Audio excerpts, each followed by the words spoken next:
Stuxnet est le premier malware qui a engendré des conséquences physiques réelles. Il a été déployé initialement pour endommager les centrifugeuses iraniennes d'enrichissement d'uranium dans le cadre d'un programme nucléaire. Il a réalisé sa mission, mais il ne s'est pas contenté de sa cible. Le malware s'est propagé en dehors de la frontière iranienne. Depuis sa découverte, il ne présente plus un réel danger, mais ce n'est pas le cas des descendants de ce malware. Stuxnet est à l'origine un malware développé en 2010 par la National Security Agency, la NSA, et par l'unité israélienne 8200. Il s'agissait d'un programme top secret baptisé Opération Olympic Games. Il a été conçu pour détruire les centrifugeuses utilisées par l'Iran pour enrichir l'uranium. Pour information, pour séparer les isotopes de l'uranium, l'isotope U235 et U238, il faut une force centrifuge. Ce sont des centrifugeuses qui fournissent cette force en tournant. Une fois les isotopes séparés, on obtient un matériau utilisable par les centrales et les armes nucléaires. Le problème, c'est que les centrifugeuses sont fragiles. Les créateurs de Stuxnet ont voulu exploiter ce point faible pour attaquer les centrifugeuses du complexe Natanz en Iran. Selon une analyse publiée par Symantec en 2011, la création de ce malware a nécessité 6 mois de développement. Le programme étant complexe, il fallait au moins 5 développeurs pour l'écrire. Il fallait aussi un ingénieur qui connaît parfaitement les installations industrielles de la cible. Selon Microsoft, le temps qu'il a fallu pour créer Stuxnet est bien plus long. Kaspersky soutient cette affirmation et pense que le malware a été déployé au moins 3 ans avant l'attaque. Stuxnet est un malware souvent considéré comme un virus, c'est plutôt un ver informatique. Il agit comme les virus en infectant un système dans le but de le perturber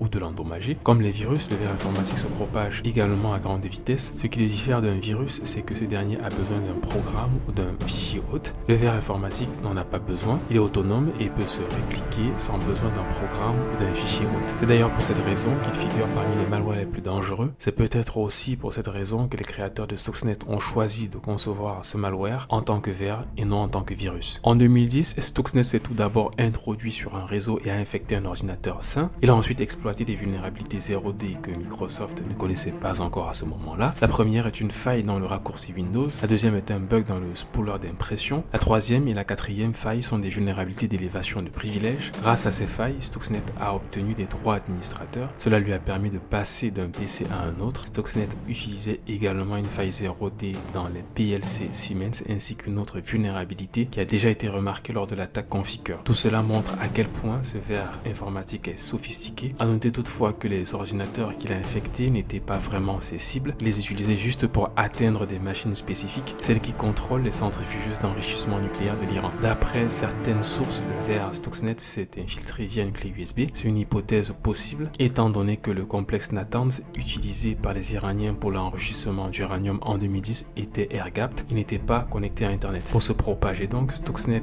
devait accéder localement à un ordinateur sur place et se propager ensuite sur le réseau local. Toutefois, selon Constant Rayou, directeur de l'équipe Grit chez Kaspersky, Stuxnet est un projet qui date de nombreuses années. Selon lui, il ne vient pas d'une clé USB. Il a été installé via un logiciel malveillant vers 2007. L'installation se faisait comme une mise à jour d'un virus déjà présent dans les systèmes informatiques qui contrôlent les centrifugeuses d'enrichissement nucléaire de l'Iran. En tout cas, après avoir infiltré les installations ciblées, Stuxnet a cherché des ordinateurs qui contrôlent les centrifugeuses. Une fois qu'il les a trouvés, il s'est attaqué au code du contrôleur programmable. Cela a provoqué un changement de vitesse des centrifugeuses. Elles tournaient trop vite que prévu et trop longtemps aussi. Et en même temps, Stuxnet dupait la surveillance en envoyant de fausses informations, comme si les centrifugeuses fonctionnaient normalement, alors que ce n'est pas le cas. Conséquence, les centrifugeuses sont endommagées, ce qui a retardé le programme nucléaire iranien de 2 ans minimum. Les premiers à avoir constaté les dégâts du ver Stuxnet sont les inspecteurs de l'IAEA. Ils ont été sollicités pour inspecter les centrifugeuses endommagées. Étant donné qu'une centrifugeuse est fragile, il est normal qu'il y en a qui tombent en panne de temps en temps. Parfois, un complexe de la taille de Natanz retire dans les 800 machines par an. Cependant, lors de leur enquête en 2010, les inspecteurs de l'IAEA ont détecté 2000 centrifugeuses endommagées. Ils ne savaient pas encore que le responsable était un ver informatique. Le ver n'a été détecté qu'après qu'il se soit propagé. En effet, Stuxnet n'était pas resté dans le complexe Natanz. Le ver informatique s'est propagé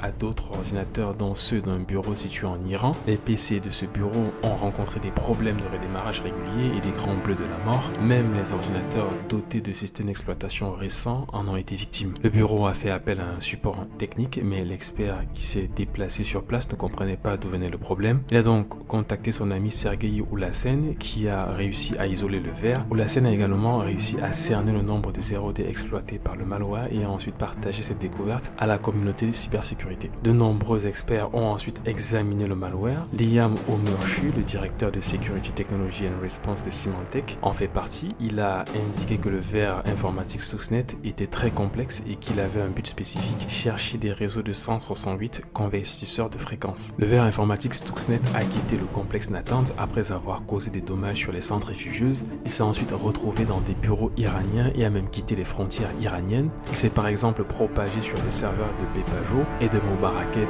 Steel Company. Ce dernier est le plus grand fabricant d'acier au Moyen-Orient. Il y en a qui pensent qu'il s'est propagé après que son code a été modifié par les Israéliens. D'autres pensent qu'il a quitté le complexe Natanz pour infecter d'autres ordinateurs après une mauvaise manipulation de sécurité causée par les Iraniens. Un employé dont l'ordinateur a été infecté et qui l'emmène chez lui pour se connecter à Internet pourrait par exemple en être la cause. Ce ne sont que des hypothèses. Pour l'instant, la cause exacte de la propagation de Stuxnet n'a pas encore été confirmée. En tout cas, des correctifs ont été apportés pour résoudre le problème. Après que le verre Stuxnet a été détecté, Siemens a créé un outil capable de détecter et de supprimer Stuxnet. Un outil de suppression a également été mis en place par FSB Security Labs et par Bitdefender. Depuis, le verre Stuxnet ne représente plus une menace majeure sauf pour les complexes d'enrichissement d'uranium. Actuellement, même s'il se retrouve dans un PC, si l'ordinateur concerné n'est pas rattaché à une centrifugeuse, le verre Stuxnet ne causera pas vraiment de dommages considérables. Il va juste redémarrer l'ordinateur ou provoquer un écran bleu de la mort. D'ailleurs, d'après les rumeurs, le créateur de ce verre informatique l'a conçu pour qu'il expire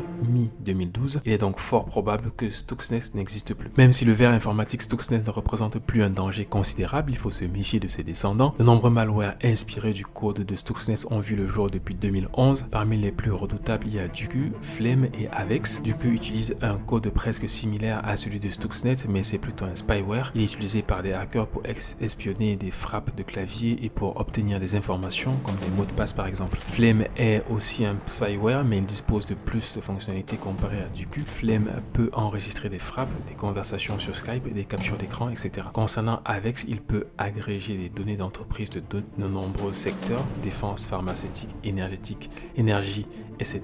D'autres malwares sont aussi des descendants de Stuxnet en citant par exemple PIA, Flame, Triton, Industroyer, etc. Le danger Stuxnet n'est peut-être plus d'actualité, mais d'autres malwares ont repris son code. De plus en plus de malwares voient également le jour, virus, ransomware, spyware, fileless malware, trojan, etc.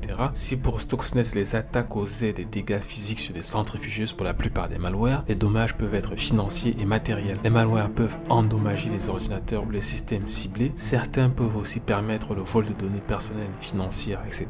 Les hackers peuvent ensuite les utiliser ou les vendre. Il est donc important de se protéger des malwares. Pour ce faire, il est tout d'abord conseillé de limiter l'utilisation de stockage mobile comme les clés USB par exemple. Les verres informatiques peuvent infecter les ordinateurs par l'intermédiaire de ces supports. Il est ensuite conseillé d'utiliser des logiciels de détection et de protection informatique. Si possible, utiliser aussi un programme capable de gérer les vulnérabilités. Utiliser aussi un cadre Zero Trust pour réduire les risques de vol d'accès et d'identité. Il faut bien sûr garder les réflexes sûrs comme le fait d'éviter les liens suspects, les téléchargements gratuits, les réseaux publics peu sécurisés, etc. Vous pouvez également investir dans des solutions de cybersécurité pour vous protéger des malwares. La plupart sont complètes et comprennent des outils d'élimination de malware redoutables comme les chevaux de Troie par exemple. Nous voici à la fin de notre plongée dans l'univers de Stuxnet. J'espère que cette vidéo t'a plu. Si c'est le cas, mets un like pour m'aider à promouvoir la chaîne. N'oublie pas de t'abonner à la chaîne pour plus de contenu sur la cybersécurité et les technologies. On se retrouve bientôt pour une nouvelle vidéo. En attendant, je te recommande la vidéo suivante.